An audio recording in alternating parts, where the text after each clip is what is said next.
Good afternoon. I'd like to welcome you to our CCIA panel discussion entitled Digital Innovation and the Transformation of the U.S. Economy. I'm Krisztian Katona, Vice President of Global Competition and Regulatory Policy at CCIA, and I will serve as moderator of today's panel discussion. I'm really delighted to introduce a truly all-star lineup of leading economists and experts as our panelists today. First, and in alphabetical order, Ben Armstrong, who is Executive Director of the Work of the Future Initiative at MIT. Next, Ashish Aurora, who is the Rex D. Adams Professor of Business Administration at Fuqua School of Business at Duke University. Next is Guy Ben-Ishai. Guy is Head of Economic Policy Research at Google. Our next speaker then is Marshall Reinsdorf, who is Economic Statistics Consultant. Dr. Reinsdorf was formerly with the International Monetary Fund. And Susan E. Woodward, who is founder of Sand Hill Econometrics and formerly Chief Economist of the Securities and Exchange Commission, and also the U.S. Department of Housing and Urban Development. Welcome, and thank you all for joining me today. Now, I'd like to turn to our topic, digital innovation and the transformation of the U.S. economy. Technological innovation, especially in the digital economy, is fueling a historic economic transformation in the United States. And innovation is impacting inflation, supply chains, remote work and labor developments, and US competitiveness at a time when all of these subjects are very much in the news and very frequently discussed. During our program, with our panel of experts, we will explore the latest economic research on the transformative effects of technology and digital innovation on the US economy. We've got a lot of interesting issues and relevant research to cover during our program today. And I'd like to start with discussing how digital innovation is helping shape the US economy. Dr. Guy Ben-Ishai has done some research in this area. Guy, I'm turning to you first. Could you please set the stage for our discussion and discuss how innovation in the digital economy is helping shape the US economy? In particular, have we witnessed the transformation of the US economy in the past 2 or 3 years? Did the digital economy play a role in this transformation? And if so, what role? Guy? Krisztian, thank you.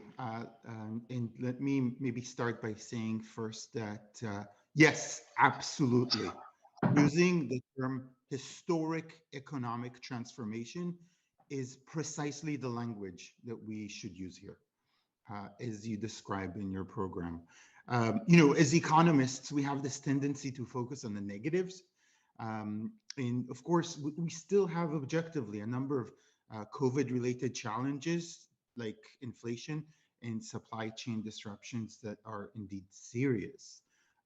But, we should not let that distract us from the fact that we have just witnessed an unprecedented recovery that was both unique and remarkable in so many different ways. And let me start first by mentioning or kind of talking about the term, in terms of the speed at which we rebounded back to pre-crisis levels. It's not just that it was officially the shortest economic recession on record. But more importantly, it's the notion that it was only 2 years ago that we experienced the highest rate of unemployment in modern times, 14.7%. And if you think about that, within a single year in 2021, that unemployment rate was followed by the largest GDP growth in nearly 4 decades. So I think that it's remarkable that in our day and age, we're living through arguably one of the most important macroeconomic shocks to the US economy, and that it's taking place with such incredible speed. So, but the macroeconomic variables that I just mentioned, they don't really tell the full story. And Krisztian, you asked about digital technologies. And one of the truly unique narratives, which is not really captured in these variables, is the tremendous growth of digital solutions and how they actually became central to the economic recovery. And maybe to illustrate that, let me make 2 basic observations. So the first one relates to remote work digital infrastructure. The kind of tools and digital tools that we're using right now in this call. So although the tools existed well before COVID, and they were not frequently used, but during the pandemic, within a matter of just weeks, we saw a monumental shift in adoption of digital collaboration tools. So if it wasn't for investment in digital infrastructure that enabled safe and reliable remote collaboration tools, labor market recovery would have unquestionably looked different. And if we carefully think about the counterfactual, which is what we need to do as economists, what unemployment would have looked like and how long it would have taken unemployment to decline back to pre-COVID rates, if it wasn't for such investments, I think that if you think about that counterfactual, that's when we kind of get a sense of truly how the importance of these investments. The second observation I want to make is about e-commerce and online retail. So we learned from small businesses during the pandemic that digital solutions were critical for them to connect with customers and to access markets, ultimately to endure the economic downturn. And it turns out that that feedback that we received was quite significant. And McKinsey estimated, along with other institutes in economic think tanks, McKinsey estimated that e-commerce sales soared during the crisis. Globally, but particularly in the US, where we had a high adoption rate of digital tools to begin with. And as a percentage of total retail or overall retail, e-commerce sales roughly tripled in 2020 alone. So at a time when the US economy was rapidly contracting, digital tools were not only used to keep millions of small businesses afloat, but they actually served also as a significant growth. They also led, a significant growth in market-wide retail sales. So considering just these two observations alone, between the remarkable transformation of labor markets and the dramatic increase in digital commerce, I think it's quite evident that digital technologies have both fueled economic growth and contributed to greater economic resilience. Now, the digital economy, of course, does not operate in a vacuum, and it's governed by legal rules and regulatory institutions. And as technology evolves, so does the need to develop new regulations and new rules. And even our discussion right now, our discussion today, focuses on the economic contributions of digital technologies. But I think that it is important to mention that there are current efforts in Congress to pass antitrust legislation that would target and regulate technology firms in ways in which may actually unintentionally undermine such contributions. And I think that's important to keep in mind. So, Krisztian, quickly, just to summarize my statement, yes, absolutely. A historic transformation of the US economy is very much the right framework and the right language for the program. And I think it would be misguided to overlook the fact that digital technologies have been at the very front and center of such transformation, or that their economic contribution, the economic contribution of digital technologies, critically depends on the rules and regulations that may be passed by Congress. And with that, let me send it back to you. Sure. Thank you, guys, for these observations and for setting the stage for our discussion today. I'd now like to turn to Dr. Ben Armstrong. And Dr. Armstrong's research and teaching examine how workers, firms, and regions adapt to technological change. And Ben, also following up on Guy's initial remarks, could you discuss how digital innovation has transformed the US economy during the pandemic? Yeah, thanks, Krisztian. I think there are two ways to think about digital innovation here. One is the creation of new digital technologies, both for consumers and for industry. And then the second is change in how those technologies are used and implemented by consumers and firms. And one thing that happened during the pandemic, which many of us experienced, is that we began to use existing technologies differently. I'm in higher education, and many of the online course tools, e-learning tools that we began using when universities went online, they were already available. This wasn't an innovation in new technologies. There was change in how we use them. And there's reflection from various folks in higher ed that we almost needed a crisis to understand how effective these tools could be for higher education. Similarly with remote work, as Guy was talking about. So when we think about digital innovation in the context of the pandemic, I don't think it was necessarily a lot of new patents for new inventions or pushing the limits, although there have been advances that might be going under the radar in new algorithms to improve business services, for example. But a lot of the innovation that I was observing was innovation in how we've adapted and used technology tools that already existed beforehand. Like I mentioned, there were these tectonic shifts in consumer demand, shifting from services to hard goods. There was a big bounce back of foreign trade, almost increasing reliance on imports after we had shut down imports, which I find really remarkable. And as someone who studies manufacturing, I saw a real missed opportunity. While many of the pioneering services companies in the US were able to pivot to remote work, there was not a similar flexibility among US manufacturers to adapt to really the highest demand for domestic production in recent history. And I'm happy to talk further about why there was a missed opportunity for domestic manufacturers and how U.S. manufacturers might capture that opportunity before demand shifts back overseas. Thank you, Ben. I think it would be interesting to talk about that missed opportunity as kind of like part of our discussion, like later as well. But I also like to touch upon another important topic that you focus on in your research, Ben, and that's this common theme running through several of your recent papers is that large US firms have become significantly more productive, while smaller firms' productivity has been lagging behind. And I was wondering, based on your research, what is driving these productivity trends, and what do you think, what can be done to enhance the productivity of non-leading firms? And can the digital economy play a role in this space? Yeah, let me talk about this particularly in the context of manufacturing. When we look at large factories versus small factories, large factories you can think of more than 500 employees, small factories less than 100.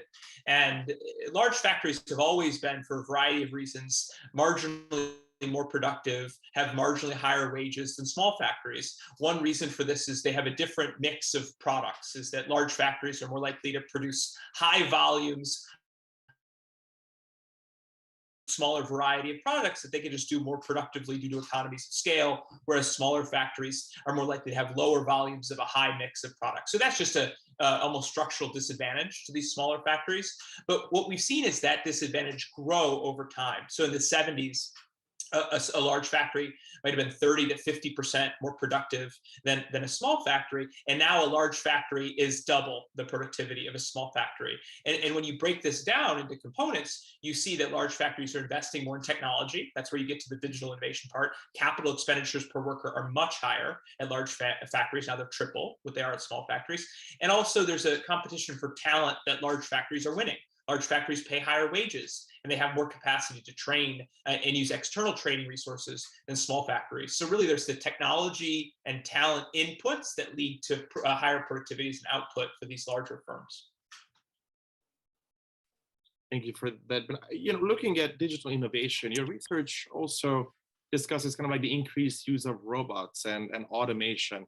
And I was wondering if you could also comment on kind of like what your research suggests in that regard, like how the increased use of robots and automation would do, what did it do to US productivity and employment in that space? But also, and importantly, how do you see kind of like the government's role in that regard? What could be the government's role, and what can the government play as a role in that space to support the increased use of automation and other advanced technologies into the workplace? Yeah, the goal for U.S. manufacturing to avoid future missed opportunities like the one we were discussing is to become more productive, and we can think about productivity as linked to competitiveness. So if we want manufacturing to be more productive, and we think there's something about the skills of the workforce and the technological capabilities of factories is being important for productivity. We want to incentivize new and better technology at manufacturers. How do we do this? Right now, I think it's important to recognize as a baseline that US manufacturers, only a small share of them have high technological capabilities. When you see videos of autonomous factories or robotic cells, these are the exceptions, not the rules. Just under 10% of US factories have any robots at all, and about half of those factories use robots only very, very minimally. So when we look at the firms that do use robots, A, they're the exception, and B, they're very competitive. They're much more competitive than their counterparts.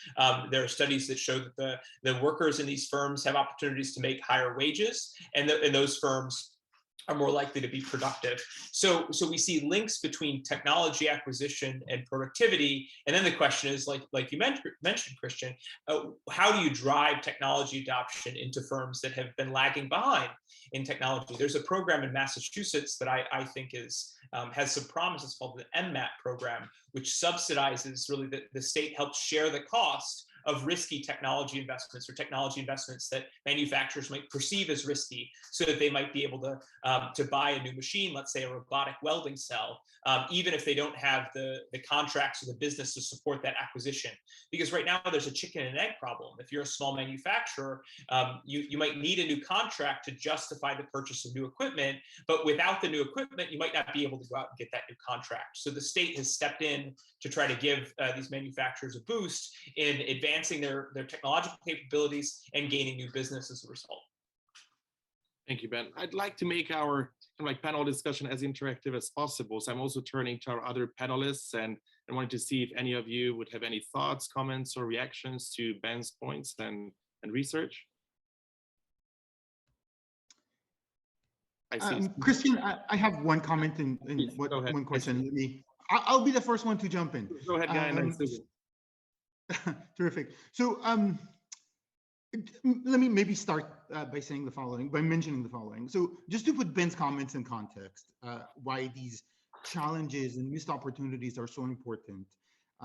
We should just keep in mind that if you actually think about it, post-war, and very much up until the late 1960s, manufacturing accounted for roughly 1/3 of our employment. Whereas today, after decades of decline and erosion, that number is down to only 8%.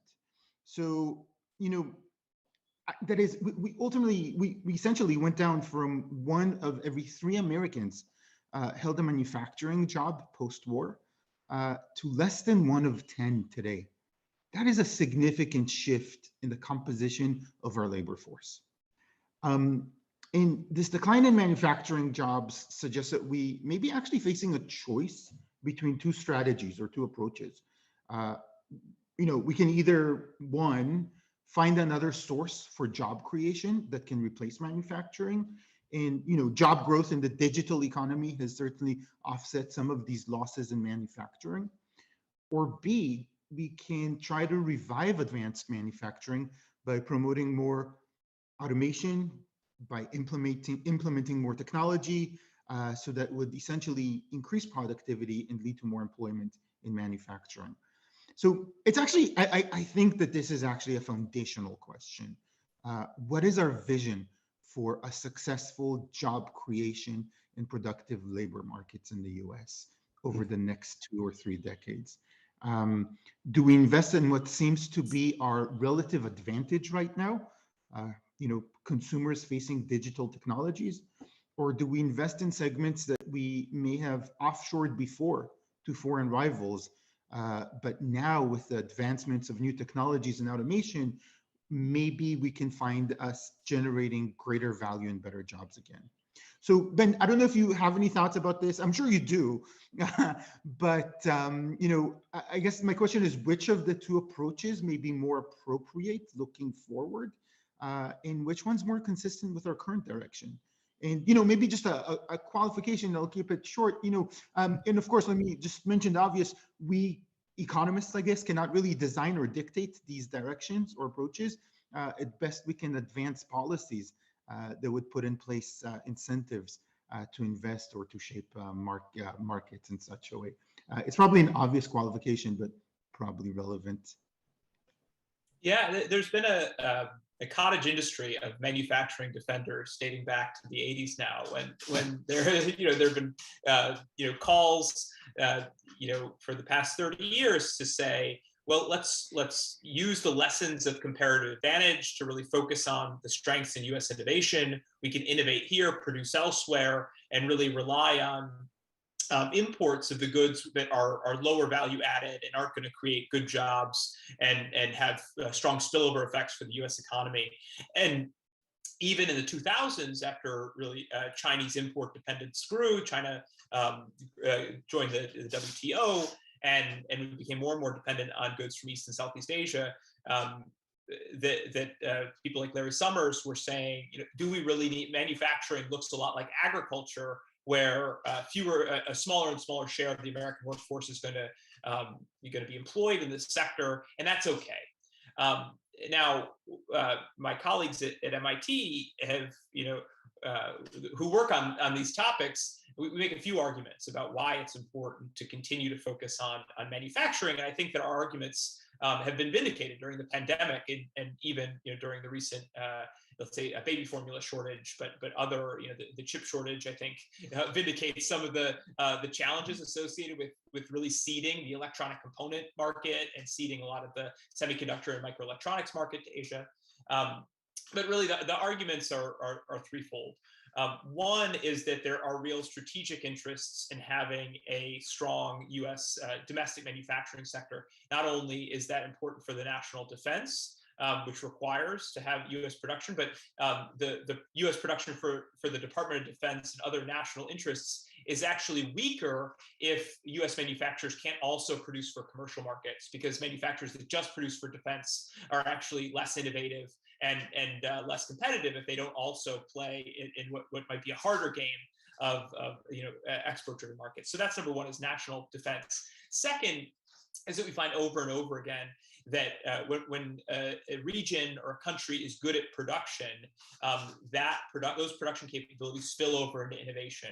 That innovative companies learn something during the production process that might also improve their R&D and the engineering of new products. So there's this link between production and innovation that you could see with Apple. When Apple does manufacturing in China, for example, a lot of their designers and those Apple employees at the cutting edge of innovation need to spend a lot of time near the line, near the factory floor, to understand where they might be able to improve their devices. So number two would be spillovers to innovation. And number three, like you said, is good jobs. That what we've seen over the last 30 years is the stagnation of wages and job opportunities for people without a college degree. Historically, when U.S. manufacturing was thriving, there were upwardly mobile careers and wage gains for people without a college degree in production and related jobs. Manufacturing jobs aren't what they used to be in terms of the competitiveness of their wages. Manufacturing wages have been flat for a long time, but we do see competitive upwardly mobile careers for people without a college degree in advanced manufacturing, should the U.S. continue to invest and grow those industries. So let's set aside those three reasons, Guy, and take your point. So even with those benefits, to what extent should we care about manufacturing? Should we only care for, let's say, the supply chain difficulties or critical goods like baby formula? I don't think it's necessary to, for example, produce T-shirts and shoes in the United States, these commodities with low value added. But if we do begin to understand which industries are A, strategically important, and B, can have those high spillovers for innovation in adjacent sectors, I think electronics and microelectronics is really key to have U.S. capabilities, both for defense reasons, but also because I think it will improve the base of innovative electronic companies in the U.S. Those are the types of industries where I think the U.S. can compete and should try to compete. Right. I have a question for you, Ben. It's about workforce. So you talked about these high-tech factories creating jobs for workers without a college education. But I always thought a lot of this advanced technology actually skews towards more educated workers. And there creates a little bit of a gap between the skills of our labor force and the skills that are actually going to be needed in new advanced manufacturing. So let me make the point even more clear. Morris Chang, the founder of the major semiconductor producer in Taiwan, said the United States won't be able to reshore production of semiconductors because there's not enough educated engineers in the US to man the plants. So I don't know, do you have any thoughts about the skill mix of the labor force and how that plays into this advancing technology? Sure, and I've read that Morris Chang quote for sure, and I know that there are planned investments among semiconductor companies, including TSMC, in the United States. So I think there's some competing evidence of where the money's going in terms of U.S. investment and what the capabilities are. I know MIT's also invested in that pipeline of engineers who can support chip fabs. But also, if you look at, I don't want to get sidelined in terms of microelectronics, but there are community college programs to support fabs like the Global Foundries facility in upstate New York. So it's not just high PhD level folks who are supporting these plants, but semiconductor is more of the exception rather than the rule in terms of skills in manufacturing. One thing that I think has been demonstrated over and over as a myth is that the skills gap in manufacturing, which is often how it's discussed, is a gap between really advanced companies that have all this wonderful automated equipment and then employees who don't know how to operate that equipment. What we see is that the vast majority of companies don't have that equipment, so they don't need the skills in order to man the equipment. And if anything, community colleges have been offering advanced CNC courses, robotics technician training programs, when the firms where their graduates can actually get jobs might not have a need for those advanced skills. So we see almost an opposite problem. But the good evidence, Marshall, and what you're mentioning is that when firms do adopt those new technologies, so I've been working with studying this firm in Ohio that has invested a lot heavily in robots, and it's gone from an entry-level technician machinist who's really was about a 40K salary a year to having an opportunity to have more like a 60K entry level salary a year. And for someone without a college degree, where 40K is almost the median, that jump is really significant and creates a better job opportunity for them. But it also requires more training and more skills. Thank you, Ben. I think we have a lot of ground to cover, and we'll discuss some of these points additionally, especially from a kind of like global competitiveness angle. But I also saw that, Susan, you had perhaps a quick follow-up question. Did you want to chime in, or shall we? Well, there's a lot of ground to cover, but please, if there's anything else that you wanted to follow up on based on. Oh, it was just a quick comment that if you spend a little bit of time staring at the quarterly census of earnings and wages, which is the only data that we have in the US that really has counts of firms by firm size and employment by firm size, that data set is about 30 years old right now, and it just shows this absolutely uniform movement of employment out of smaller firms and into bigger firms at every single category year after year. That's a helpful comment. Yeah, perhaps just to move things forward, because we have a lot of ground to cover, I'd like perhaps next to turn to discussing some of the work and research done by Dr. Marshall Reinsdorf. And Marshall, your research explores how the digital economy influences inflation, and in particular, how potential mismeasurement of digital products and innovation could influence mismeasurements of inflation. Marshall, could you tell us what your research suggests about the relationship between inflation and technological innovation, please? Yes, certainly. Thank you. I've been working on this project for quite a while, and I guess there's two parts to the work I've done. Some of it is just to document that, technology has always been a factor countering inflation. Let's call it a deflationary influence. And the high-tech sector, digital sector is one of the places where there's a lot of progress in new technology, and you can certainly see it in the numbers.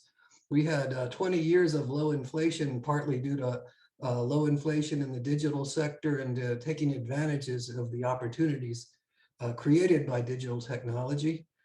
So I've also taken a look more recently at what happened when inflation took off. Did the digital economy take off with it, or is the digital economy still exerting a deflationary influence? And for the most part, the answer is it's still a deflationary influence. So we haven't seen quite as much pickup in inflation in the digital economy as in the rest of the economy. As far as mismeasurement, that's been another major interest. After around 2005, productivity slowed down. And everybody said the numbers can't really be that bad. There must be something we're getting wrong on measurements. So we've had a big hunt for overstated inflation because of missed influences, say, of new kinds of products and new ways of buying things. Quality improvements are not fully adjusted for, and there's a lot of them in digital technology. So that's one factor. You can also say that savings you get from being able to buy online or from the vendors you find online or from, say, sharing economy and other technological innovations, not really reflected in the inflation numbers. A third issue I've looked at is just the weights.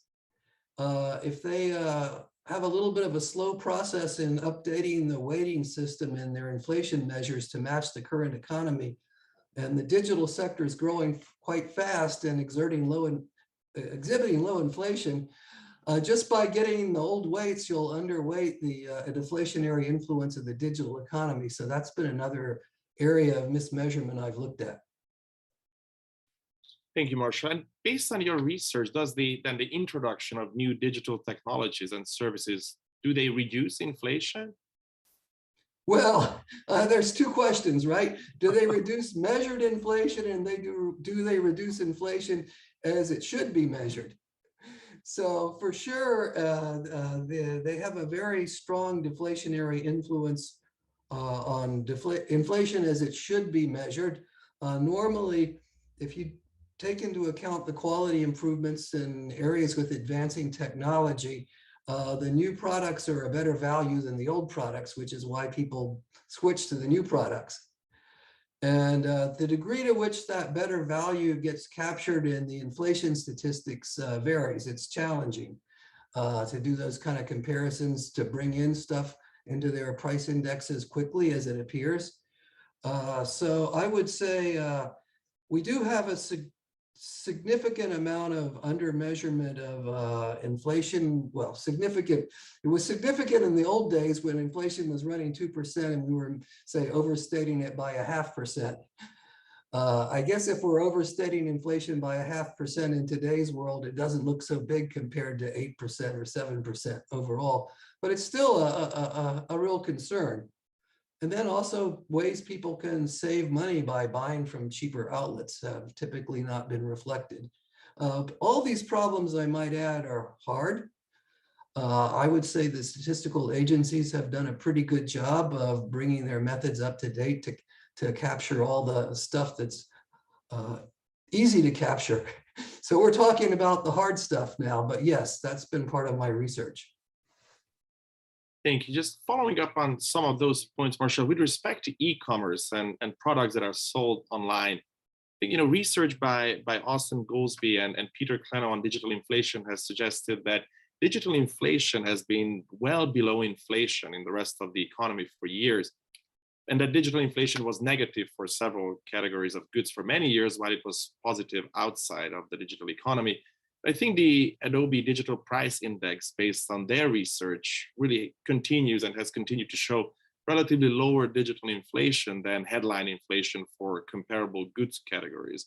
Marshall, I was wondering if you could comment on this, and is the Goolsbee and Klenow research consistent with your own findings? Well, let me make two comments. It's true that, Goolsbee and Klenow basically helped launch the Adobe Digital Price Index. And it's been operated using the methodology they helped to develop ever since. And as you pointed out, it does tend to show a lot lower inflation. I think in recent times, it's been running around 3%. So if we had a 3% inflation rate, we'd be much happier than with the 7%. Now, this is partly due to the product mix that people buy online, because it's basically reflecting purchases online, and electronics have a pretty big weight. Electronics are lower, so you wouldn't get quite as dramatic a gap between the digital world inflation or e-commerce inflation and general inflation if you controlled for the product mix. But still, it's been consistently lower for quite a long time. if you might say, is there any independent verification? So Amazon did research on apparel prices. They actually published a paper on Amazon apparel prices and pretty much found the same kind of numbers that Adobe Digital Price Index was showing, which is at that time, the CPI was roughly 0, maybe slightly positive, and they got negative inflation in the online apparel. So yes, there's been a tradition now. Recently, there have been a few cases of high inflation in the digital world, hopefully transitory, apparel being one of them. But the other comment I wanted to make is there's also a level difference. So, during the pandemic, people really switched to buying online a lot more than they used to. There's a big movement. There's a paper by Alberto Cavallo where he says online prices average about 5% lower than what people used to pay when they only shopped offline. So that's a saving that wouldn't be picked up. Then the other, I guess, issue to make on this is that, as the CPI is sort of underweighting a lot, they don't miss the digital e-commerce. It's in there, but it's in there with weights that reflect purchasing patterns from 3 or 4 years ago. So this could be a significant cause some overstatement of inflation just by giving too little weight to what's going on in the digital world. And I want to finally make the point that if you combine sort of e-commerce with search engines where you can find stuff, if you tried to track the average price people pay for an item with so many opportunities to shop around, it could drop significantly compared to the average offered price at traditional outlets. So that gives you a little bit of flavor.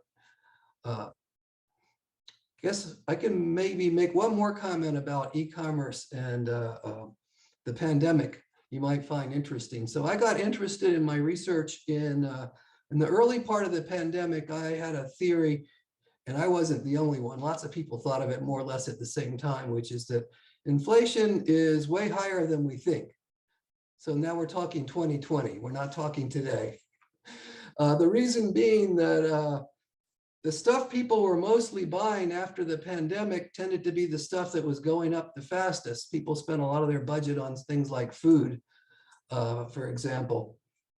And the things that people weren't buying, which was transportation, actually were falling.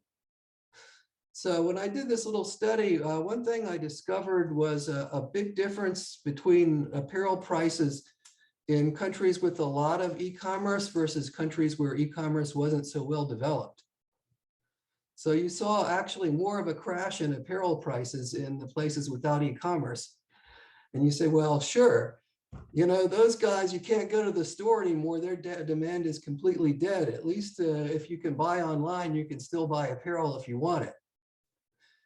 So it was kind of a reminder that apparel kind of made certain amount of product availability and employment continue that would have probably been lost without that opportunity. Understand. Thank you, Marshall, for that. I, wanted to make sure that, perhaps if we have additional questions, we can just cover it at the end of the discussion, but perhaps I will just move on then to Susan and our next two experts, Susan and Ashish, have researched how current legislative proposals that target large technology companies could impact the US startup and innovation ecosystems. And in that regard, first I will turn to Dr. Susan Woodward, and Dr. Woodward's research examines in particular how the US startup ecosystem and the role of exit opportunities such as acquisitions and IPOs in really motivating both startup founders and early investors like venture capitalists. Susan, based on your research and findings, can you briefly describe for us how the US startup ecosystem operates and also who the key types of players are in the startup ecosystem?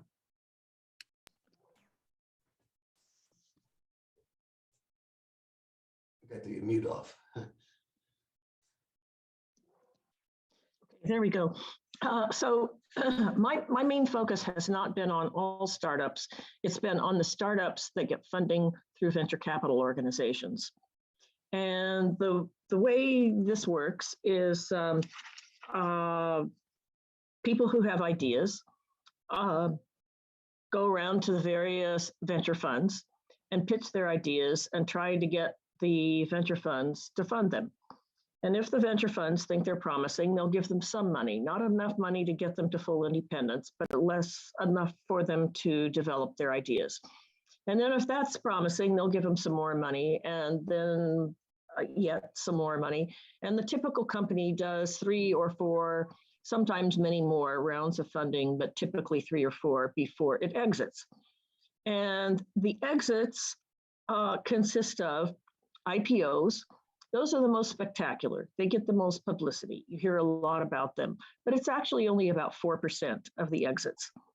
And then there's about 33, 35% of the companies that just fail completely.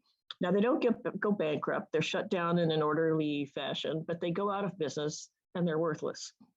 Then the ones in between the 4 and 35, roughly 60% of the companies are acquired. And about half of those companies are acquired for a value that makes everybody happy. All of the investors get paid and the founders have something at the end. The others are acquired for a value that doesn't give investors all of their money back. And so the founders are basically out of luck.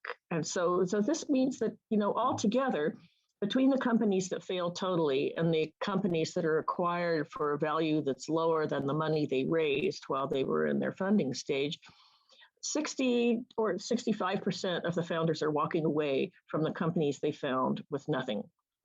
And so the legislation seems very focused on inhibition of acquisition of venture-funded companies. And I would ask the people who are sponsoring this legislation to have a hard look at the numbers on venture capital outcomes, because if they really seriously inhibit acquisitions, they're going to really seriously inhibit venture activity overall. It will be a discouragement to the potential founders and a big discouragement to the investors if acquisition is not a feasible outcome for the companies that we work on. And this research, by the way, is restricted to the non-biotech part of the venture capital universe. So these are the tech companies and software, hardware, and some retail, and even the retail, of course, is very digital. So acquisition is the main outcome, main successful outcome of venture-funded companies. And if we inhibit it, we're going to have less of it.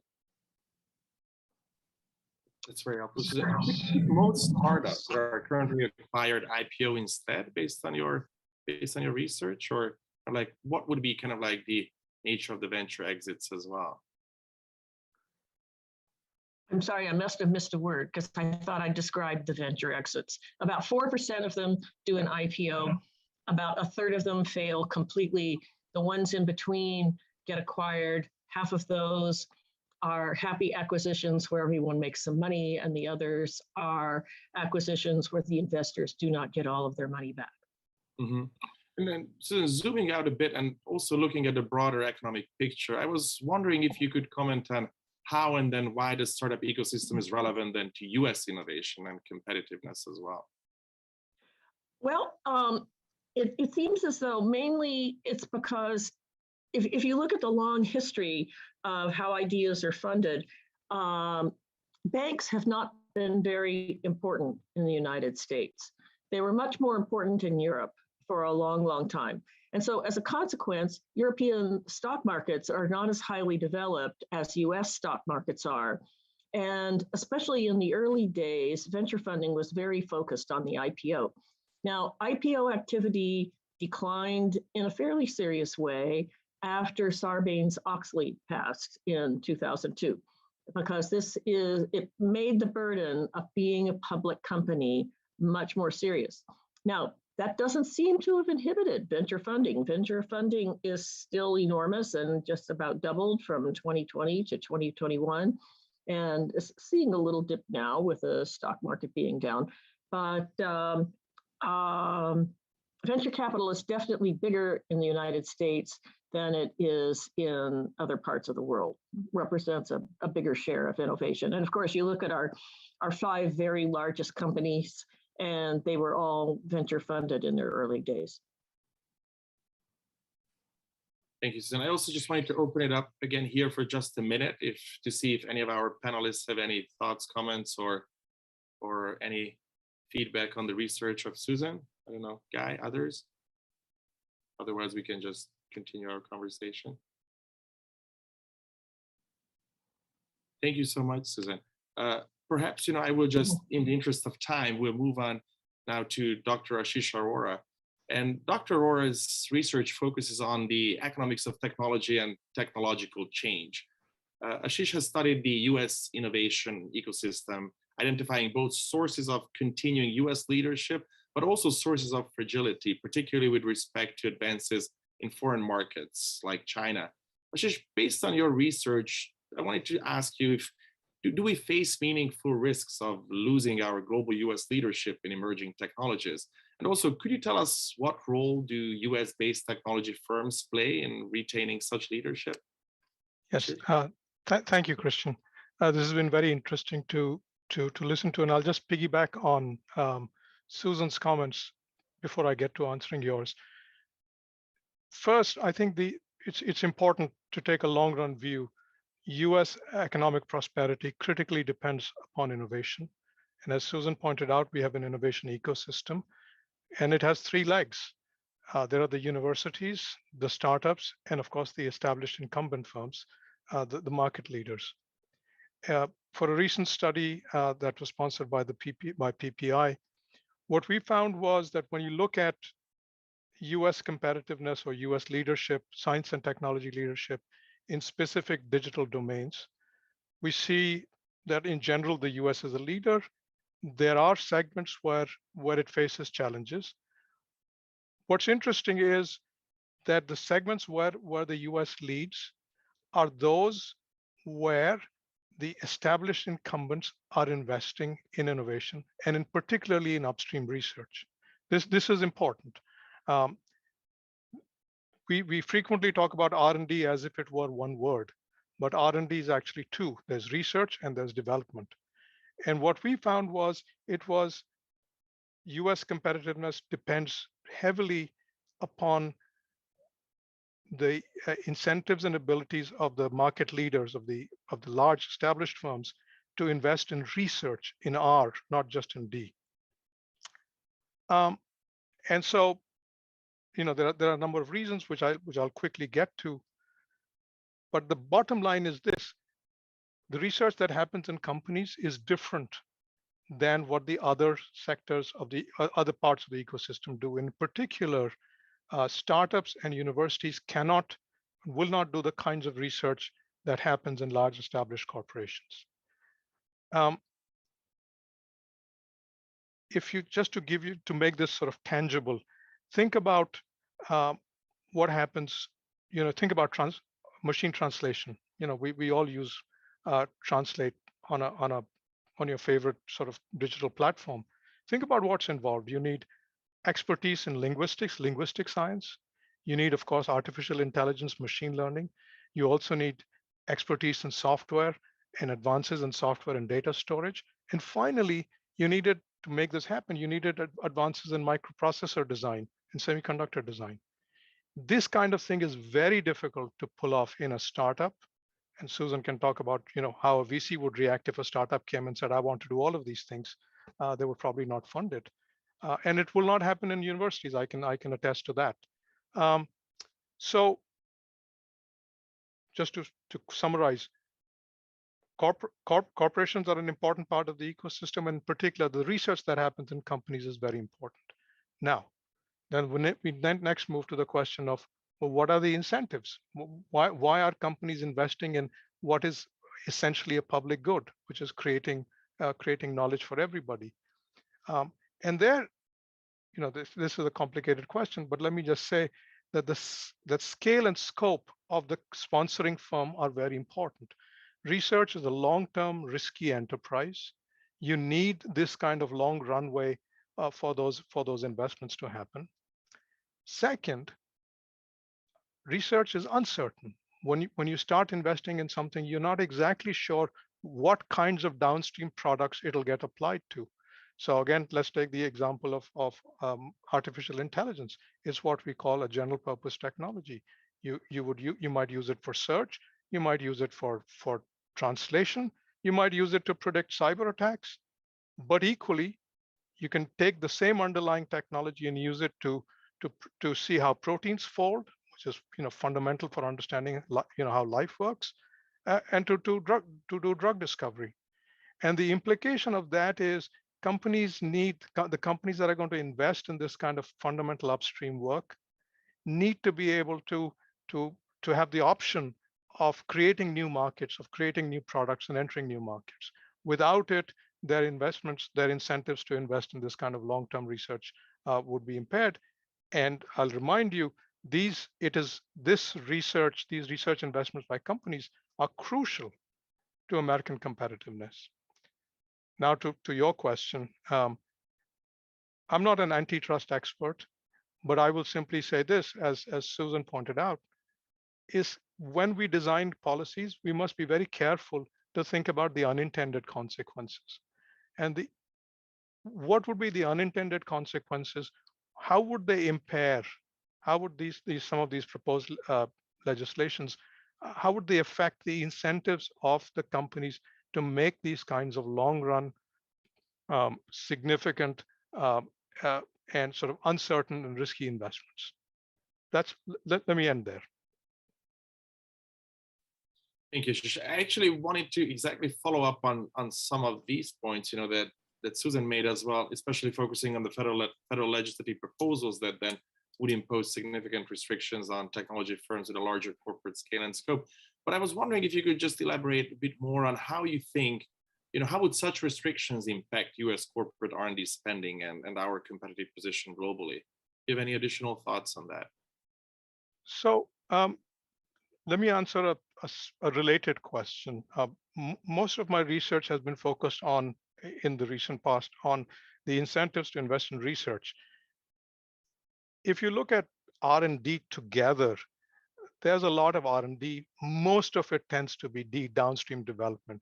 I suspect there might be some effect on D, but I don't want the sort of focus on aggregate R&D to take away the attention on the importance of this upstream research, which in a sense is the pacemaker of innovation.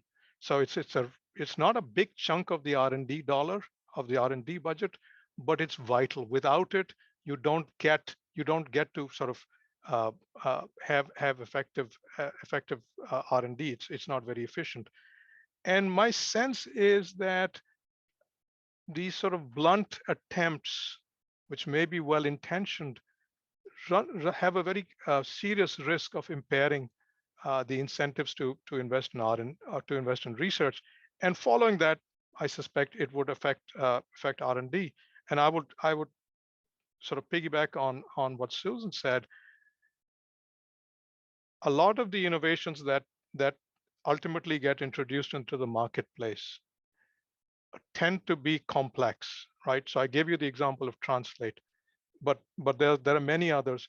And a lot of the acquisitions that Susan described are companies picking up these individual pieces that they need and putting them together to produce a product that which is what the marketplace wants. The marketplace doesn't necessarily want a faster algorithm for doing X.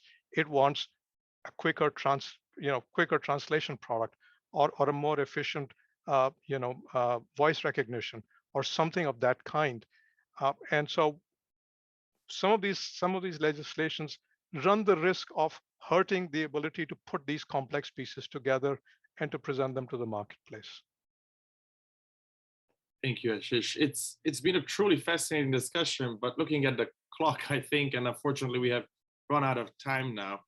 So with that, I'd really like to thank our panelists for the thoughtful remarks and this is really the substantive discussion. To each of you, our panelists, thank you very much for participating in today's CCIA event.